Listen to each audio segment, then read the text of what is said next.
All right. Georgia with a 31-17 win over Tennessee. They keep their playoff hopes alive, which really they shouldn't be even in that conversation, but thus here we are. Um, I think I don't know for you, but for me, it was the game that I've been looking for all year since the Clemson game with this team. Even though the first quarter they started out slow, which I think is just going to be a theme for the rest of the year. Um, that was the most complete game that they have played all year. Maybe Texas, but yeah, Well, you had all those turnovers against Texas. That's why I right. say, probably not the most complete. But anyway, they look good. I owe an apology. I think we both do to Ben Yurcek. Past month, he's played really well. I guess he just had to get his feet wet. Probably had the best game so far of the season. Leading receiver. Yeah. Oscar Delt looked like the tight end that we all thought he could be. Lawson Luck had a big catch. So it has a few drops. Defense overall, pretty good. Not a whole lot to complain about. Run fits weren't great. Tackling sometimes was iffy. But I thought the defense played well. I mean, what? Tennessee didn't score a touchdown, or they didn't score any points in the second half. And really, they shouldn't have given up that one touchdown late in the second quarter. So overall, pretty pleased with the performance on Saturday. So the biggest difference is the obvious one to me is the offensive line played better. And, I know a lot of people throughout the season have been killing Carson Beck, and you and I discussed it. We both came to the conclusion that he didn't trust his offensive line. And then B, we couldn't run the ball very consistently. And C, we had receivers that had the drops. Well, one of the ways that you fix that is you play better on the offensive line. Now, in all fairness, the left tackle that we were kind of getting on last week, along with other offensive line, he evidently was hurt and could barely go. Tate was hurt against Ole Miss, and he tried to give it a go and couldn't. So, but we didn't rotate on the offensive line. We didn't run great, but we ran enough. Second half, Bobo, I don't know what it is, but maybe it's just me, but it seemed like Bobo made and Carson Beck was in rhythm, which is a big thing with this offense. Maybe he gave Bobo a little bit more confidence that he could start dialing up some plays. So all around offensively, I don't think anybody had scored any more than 20 points against Tennessee, and to put 31 on them was nice to see. Offensive line, I hope we continue to get healthy. I think it's from now on, I hope it's consistent with the offensive line, because as they go, I mean, even the players say it, as they go, so the whole offense goes. We got to clean up these drops, man, and we got to have better ball security. We were lucky a couple of times on fumbles that could have gone the other way. So ball security, offensive line, consistent playing, and my gosh, if we could just have some guys come down with big catches. Opening play, I thought, yeah, I give Bobo some credit there, what he was trying to do, and that could have really changed the tone of this game from the very beginning. But we've got to have those types of contested catches, and we got to be able to hang on to the damn ball. But other than that, and I thought defense, look, you and I agree. I think this defense is certainly not one of the better defenses that Kirby has, but no. The defense is good enough to win a national championship. There's no doubt about it. Yeah. I think South Carolina's defense, quite honestly, if I'm being honest, they're better, but they're not even in the picture. So we won't even talk about them other than a mention. But yeah, I thought overall much better performance, and Tennessee can talk more smack for the next 12 months until we see them again. They are the most smack-talking, underperforming college football program that I could ever. And I hope Tennessee fans are watching this. You guys talk so much shit, and there's no reason for you to be talking smack. But I'm going to talk out of both sides of my mouth, because I think you guys are getting screwed out of the playoff picture, but we have no control over that. Neither do they, I guess, now, Not anymore. except to play better. So whichever team lost this game was going to end up getting screwed. And I'm glad it was the Hillbillies. Yeah, the Hillbillies instead of us. So with that, I thought it was a much better performance. Now Georgia just has to take care of business the rest of the way. And I'm not I don't believe Tech will beat us, but I will tell you, we better not look past Tech because they're a much better program than they have been. Sure, I think they're much more improved, which isn't saying much, but I don't think you're going to catch Georgia sleeping. You don't have a game the week after, like we don't have the SEC championship. More than likely, a lot of things would have to happen for us to have the SEC championship.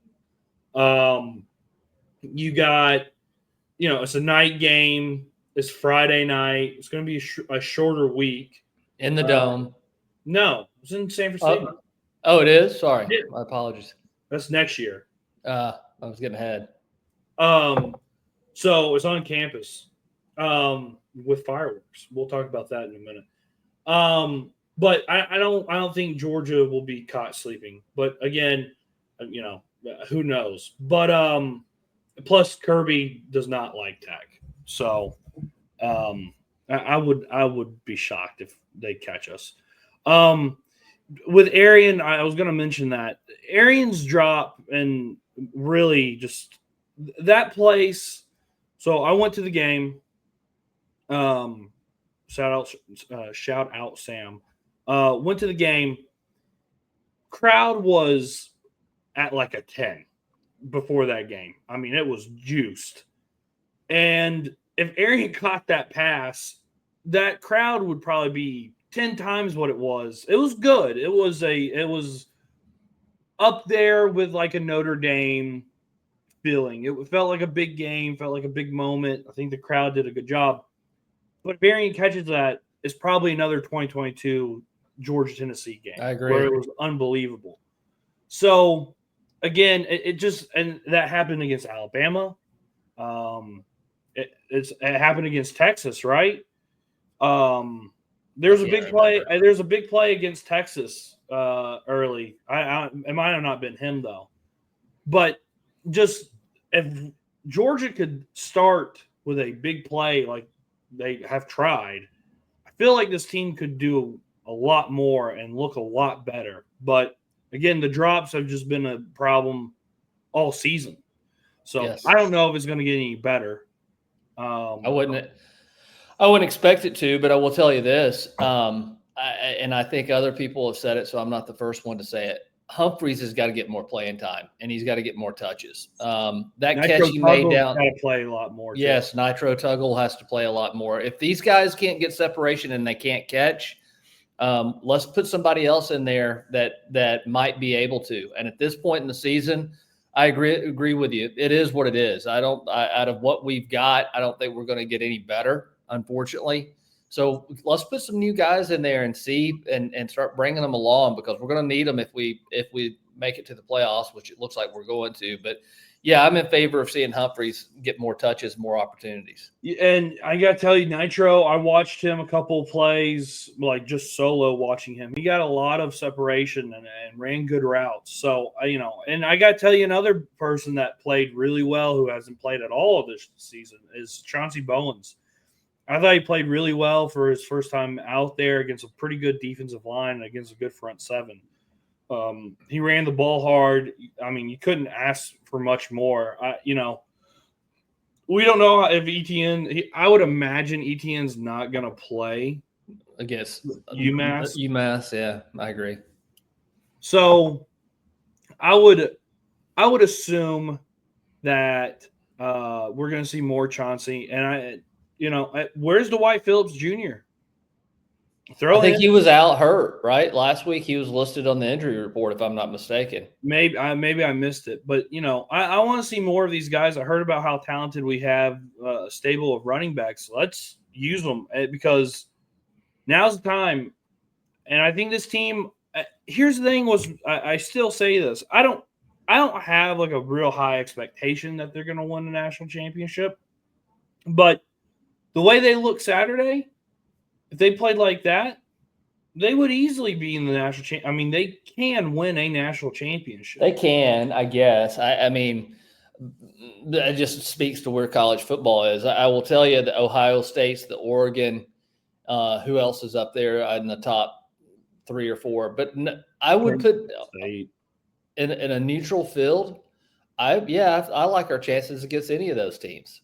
Now, I would say it's hard to beat the same team twice in 1 year. I would rather not have to play Texas again. But that's only because we've already played them. But I agree with you. I think this team could win a national championship. I'm not saying they will, but I would still say overall the performance of this team has been way too inconsistent and too up and down. And I know it was a gauntlet of a season and we played away games, didn't play at home for 30-something games. So I get all that. And I'm not minimizing that. I'm simply stating, and maybe you're not going to have like the years past where you have a dominant team that's just going to, beat SEC teams by 20 plus points. But still, when you look at the drops, you look at the inconsistency with Carson Beck, you look at the offensive line play, the Ole Miss, the defense looked like they didn't know which way was up to me, especially in that first half.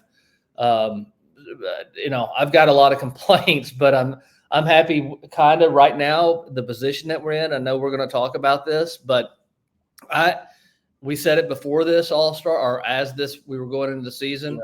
I don't want to play in the SEC championship. I'd rather get the week off and heal up because this team is beat up. And I know everybody is, but this team, I mean, we're down to one running back that had any significant playing time in the season.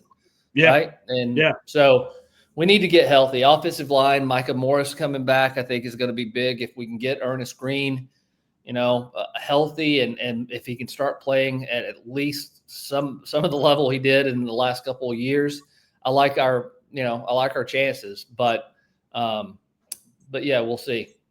Well, let's talk about that. Let's talk about the playoff. So here's the thing. Right now, it looks like Georgia would either, if things stayed, and obviously we'll know this is being recorded Tuesday at like evening, afternoon, late afternoon. We'll know more, but I would assume that Georgia's going to host a home playoff game, and it's going to either be Indiana or Penn State, and then we go to the Orange Bowl and play Miami. Georgia very easily could be in the Final Four in the semifinals, looking at, playing in a national championship, which, a couple weeks ago, I would have said there's absolutely no chance of that. And now we're looking at it. But the SEC championship, conference championships, there's no reason to play them. Lane Kiffin was quoted about, there's coaches don't want to play in it, and they rather take the week. And we talked about that whenever this playoff thing was finally finished up. It was late spring, right? Whenever it was like locked in. There's no point of these conference championship games. You have more to lose than you do win. And I got to be honest with you, the automatic bids, I think they're stupid. I think we're not treating conferences differently. We're just looking at win-loss. We're not looking at strength of schedule. We're not looking at any of this. The committee's not, at least, the way it should be looked at, and we have not adjusted. And so we're going to get to me, I know the casual fan or the NFL fan in Boston is not really, he's going to tune in to watch the games because it's college football playoff, but it's going to be for college football hardcore fans like us. It's not going to be that great of a product. I agree. Totally you're going to have a lot of blowouts in the first round. I think you're going to have blowouts in, the quarterfinals, the 8 teams. You're going to have blowouts there. You're not going to have competitive games until you get into the Final Four, which, we had. So I don't really know. And their solution to it is add 16 teams. Yeah. Is dumb. We can't get 4 right. We can't get 12 right. So let's give us 16 to screw up. In what part of anyone else's life, if you can't do a good job with 4, oh, well, we'll give you 12. Oh, well, you're not doing a good job. Now we're going to give you 16. It isn't going to solve a damn thing. If the committee cannot discern, which they clearly can't, because Georgia up until, they won against Tennessee, and then now Tennessee's out.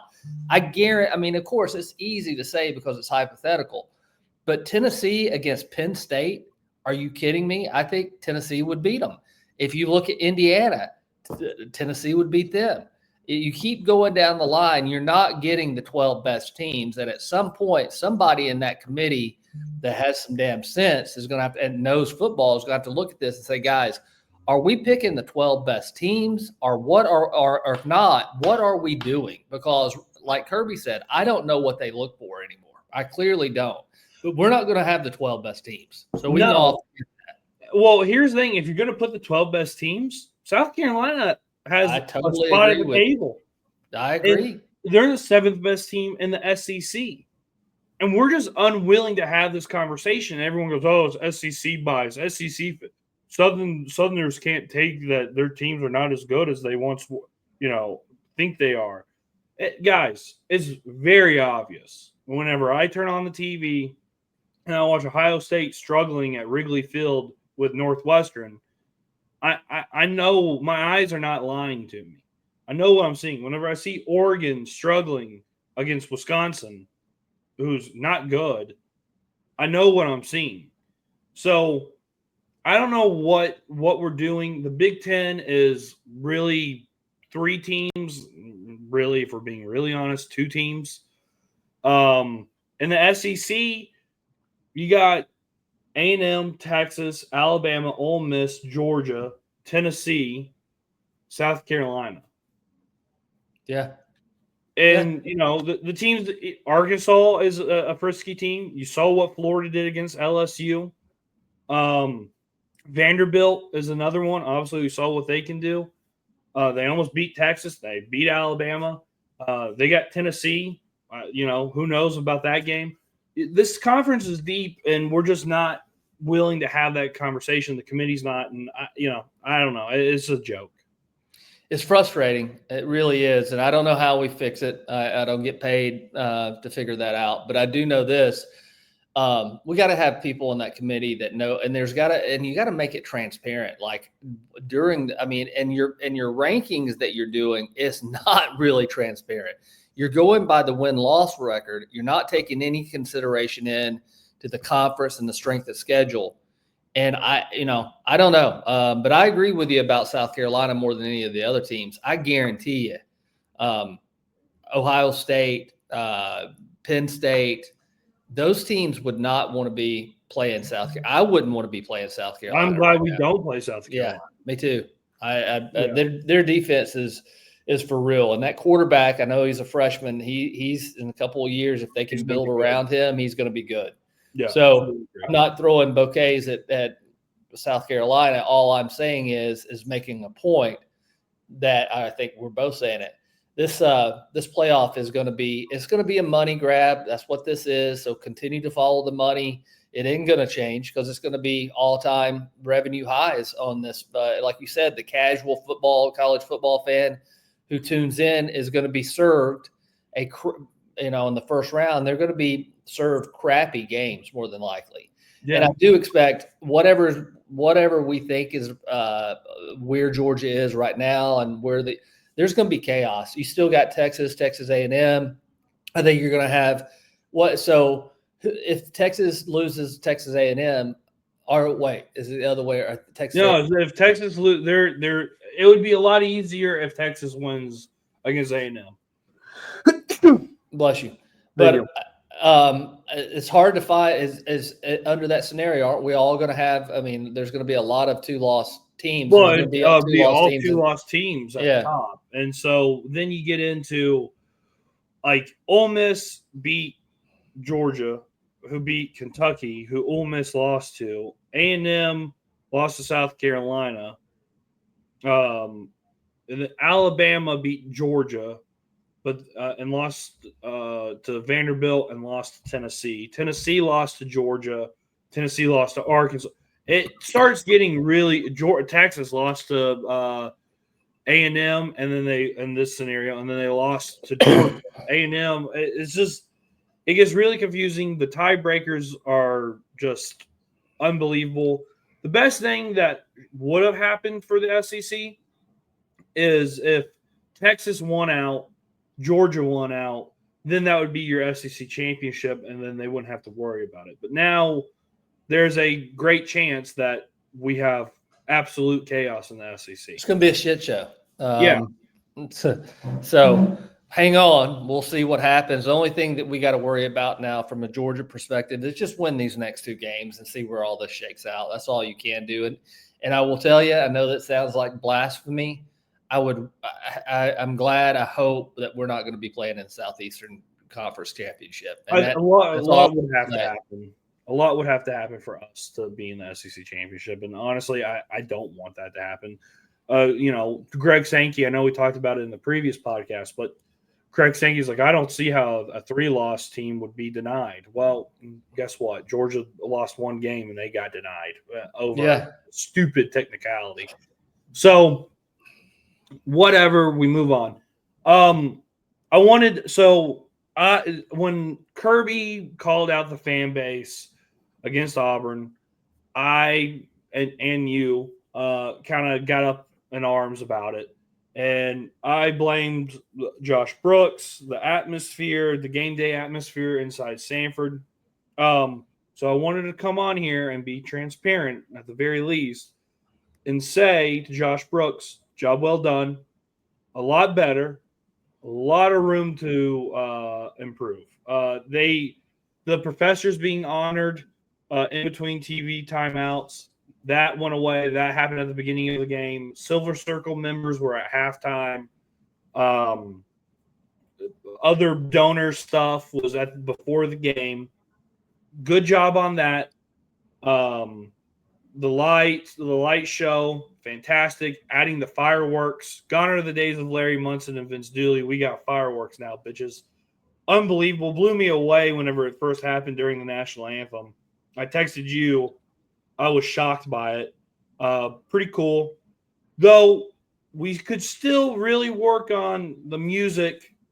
That's got to be worked on a little bit. There was some Taylor Swift, Bon Jovi. We got to work on that. But if we can work on that, that's a minor complaint. We can fix that. Also, the engagement, not a whole lot of sitting around during TV timeouts. I know it was poorly timed because we were on offense, but calling the Dawgs in between the third and fourth quarter after the light up, that was a really good job. They had I don't know who they had on the mic, but he sounded like some WWE hype man. Pretty good job. Overall, great experience. I would say 8.5 out of 10. Still a little bit more improvement. I think probably next year, hopefully, with Texas, Ole Miss, and Alabama coming to town, some of that stuff gets improved. But job well done, improved. Good job on Josh Brooks and the team that does all that stuff. So, tip of the cap. Well, the other thing we have, we call people out in here or on this podcast or whatever it is, vlog. I think we have to give credit. I think Chaz Chambliss had one of the better games that he's had, and he was a stud. Also, how instrumental. I think he was leading tackler. It's really good to get him back just for his instincts. I think that's what Kirby and other players have said. But Smile Mondon, absolutely, he was all over the field, affected the game. And then our Aussie guy that's been getting a lot of social media out of that skit he did, that was a hell of a tackle. Maybe we need to line him up at linebacker and see what he can do. If he can do good run fits, pretty good. Smile Mondon also, I've been critical of him. He had a pretty good game. I rewatched it the other day. He played well. CJ Allen, he played well again. So, this team has improved. I know the Vols, that great, Josh Hoople, Bobby Hill, that great offense. still has yet to score more than 20 points on Georgia. And all I heard about this week week leading up to the game was how great the defense was and how great Heupel's offense and how great Nico was. I didn't see anything great from them. So, and I was surrounded by Tennessee fans. They were very, very, very confident that they were going to go into Sanford Stadium between the hedges and just ruin Georgia's season. And they left by when Carson Beck completed that pass to Ben Urasek. They started leaving and had long, sad faces. And I just, I really hated it for them. I felt so sorry to see them so upset. It filled me with a lot of joy and a lot of schadenfreude. So 8 in a row over Tennessee. All right, let's talk about the UMass game a little bit. There's not a whole lot to be talked about, really. I was thinking about making another video for it, but again, there's nothing outside the injury report and who plays and who's not. And I would assume anybody who's dinged up is going to not play. I would hope. Right. So they fired their coach, Don Brown, the Monday morning of game week. The interim head coach, his first game was against Georgia inside Sanford Stadium. UMass has played. They played Missouri.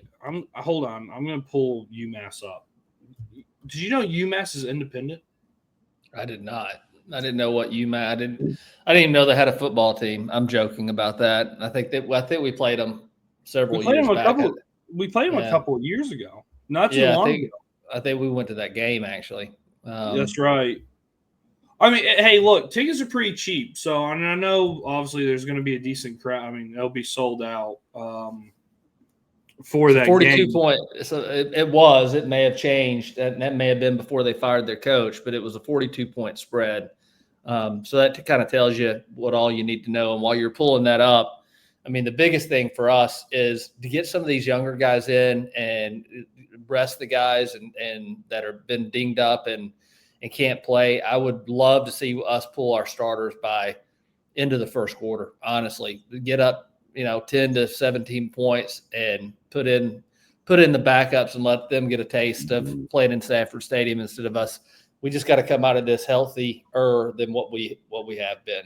So they beat Central Connecticut State by 4 points, and they beat Wagner 35-7. Okay, so they've played Mississippi State. They lost to Mississippi State, and they also lost Missouri. So they played 2 SEC teams. I knew they played another SEC team.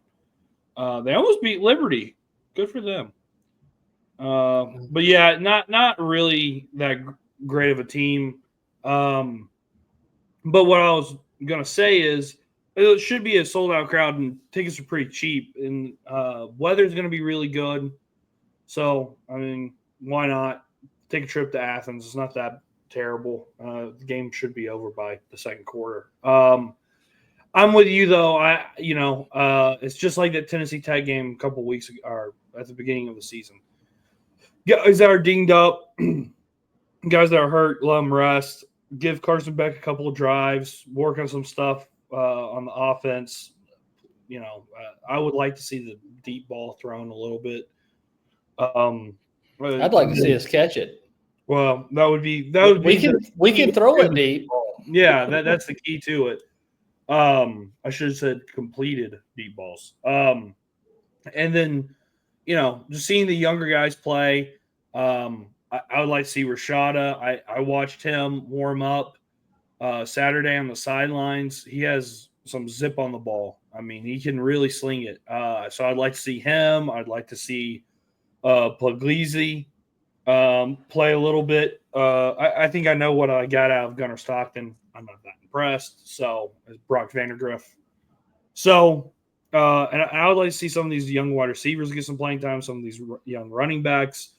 Defensively, I'd like to see, the guys that have not played at all that were, highly recruited, like Justin Williams. He hasn't played that much this year. So I'd like to see all that. And 42 points. That's a really hard ask. I don't think Georgia's going to cover that. But you never know. I don't know what it really, to me, does UMass come out and say, "Hey, we got something to prove here. This is our coach got fired. Let's try to at least put up a fight," or they're like, "Well, fuck, we only got I think one more game or two more games left. So who cares? Just roll over and die." Really depends on that. If this game's at least I wouldn't say competitive, but at least has a competitive feel to it. Well, one of my concerns is just like every other game, we come out flat after a big win against Tennessee, looking towards Georgia Tech.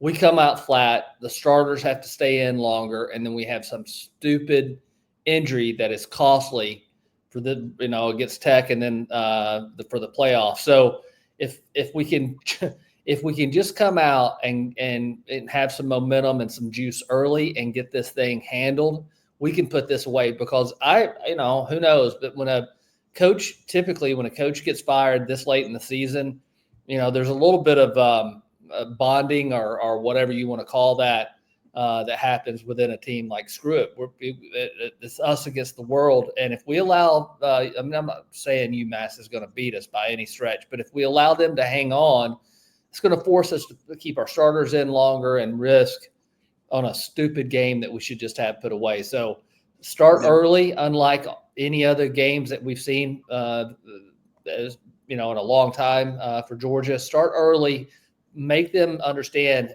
what this is going to be, and it's going to be a hell of a long day, and let's get the hell out of there. But if we don't start off slow, turn the ball over, give them a little bit of juice, we're risking getting people hurt. That's my biggest concern. Yeah, and I think that should be the biggest concern for all Georgia fans. All right, we're not going to pick this game, right? It's too hard to predict a score. So let's run through a little bit of the lineup for Saturday. Starting Indiana, Ohio State. That's at noon. It's a little bit before Georgia's kickoff. Who do you got in that game? Where are they playing? They're playing in the shoe. Ohio State is at 13.5-point favorite. I'll take Ohio State and give up the 13.5. Yeah, I think that is the case. Here's the line that stinks. Ole Miss is favored by 10.5. They're going to the Swamp at Florida. It's at noon. I wouldn't be surprised if Florida gives them some fits. Me too. Yeah, I wouldn't be surprised if Florida sneaks up on them. I really believe that they're playing hard for Sling Blade, and they are a much improved team. And you're playing Florida. That Florida LSU game reminded me of the environment. It reminded me of the years that with Urban there and Spurrier there. It was crazy. And if the fans can generate that and they play as well as they have been playing, it wouldn't surprise me at all to see Florida give Ole Miss a scare, if not beat them. Yeah, I wouldn't be shocked either. The next game, this line again, stinky line. Penn State's favored by 12.5 against Minnesota. If you want true chaos in the playoff, and just because you hate the playoff committee, pull for Minnesota. I don't know if it will happen, but it would be nice. Row the boat, baby. Yeah. Arizona State versus BYU. Arizona State's favored by 3. They're not even ranked. I think Arizona's going to win. I haven't watched BYU enough, or I can't stay up that late. So they're good, but they're not great. Also, Colorado and Kansas. Again, I mean, these are not really great games. The slate is not. That's an Arrowhead. I'm pulling for Kansas. I care. I think Kansas is going to get them. I think Colorado's riding a little too high. Notre Dame and Army play. That's an NBC game. That's a 7:00. Come on, Army. Army's wearing the Band of Brothers uniforms, the 101st Airborne Division. It's Muckin's brother, right? Yeah. Come on, Muckin. They're playing in the Bronx. They're playing at Yankee Stadium. I'm really pulling for Army. Me too. Notre Dame's favored by 14.5. Auburn A&M, not a good game. LSU Vanderbilt, that's in Baton Rouge. By the way, I just want to If say he something. loses that game, he won't make it out of Baton Rouge, man. My goodness. And look, who knows? I don't know anymore. But yeah, Brian Kelly is that. He's got some hot sauce on his ass down there in Baton Rouge. I guarantee you. Could you just say that I was right about Brian Kelly? I'm not going to say Okay. you're right. I don't think he's a good fit. I don't think he's a good fit there, You man. said he's a good football coach. I do think he's a good football coach. I do not think he's good. He is an asshole version of Mark Richt, and less than Mark Richt. It shouldn't even be comparable. Look, it is a disaster. They're banking on this quarterback, this 5-star number 1 quarterback. He's going to end up going to Michigan because Dave Portnoy is going to throw $10 million at him. I do not think that he. I don't know what's going to happen. You think he's going to be fired by the end of the? I mean, at the end of the year. That's what I was saying. That's what I was thinking about. I don't think Brian Kelly's going to get fired this year, but I wouldn't be shocked if they fire him next year. I mean, he's had 3 years, dude. 3 years, and they haven't done anything. And this was the year that they were supposed to. And their offense has regressed as the season's gone along. It's just bad. Bad. All the way around bad. So, not great. Well, it could be a lot of turnover. I think Florida's going to keep, right? They've already said they're going to keep him. So he's not going anywhere. And I think he is doing better down there. So, but there's going to be some coaches that are let go, and I wouldn't be surprised if Brian Kelly is gone at the end of this year. Their patience level down there is very little. Short. So, all right. Well, we'll be back. We'll break down the UMass game, and then we'll do one about Tech prior to Thanksgiving. So, hang in tight. Holidays are going to start. Hopefully, no bad injuries. Georgia handles business, and then we move on to Tech. So, see you on the other side. Oh, wait a minute. I did a sign off. I didn't even say. Follow us. Like and subscribe on Terminus Sports _ATL. On all social media platforms, TikTok, Instagram, Twitter. Give us a like, give us a comment, subscribe. We picked up a couple more subscribers, so thank you. Keep going. That'd be nice. If we can get to 100, that would be beautiful. We can start monetizing this baby. And then Unit Shippers Atlanta, give us a shout. We work with small to medium-sized clients, reducing their shipping costs and making their lives a little bit easier when it comes to the operations of shipping, anything from an envelope all the way up to big pallets. So if you think your shipping costs are out of alignment or just want to check and see, we'll give you a no obligation cost analysis. Reach out to us and ask for Holland Martin, Unit Shippers Atlanta. All right, Unit Shippers Atlanta. Shout out Holland. Like I said, holidays are coming up. Hang in there. Hopefully Georgia does all right against UMass. No big injuries. And we'll see you on the other side. See ya.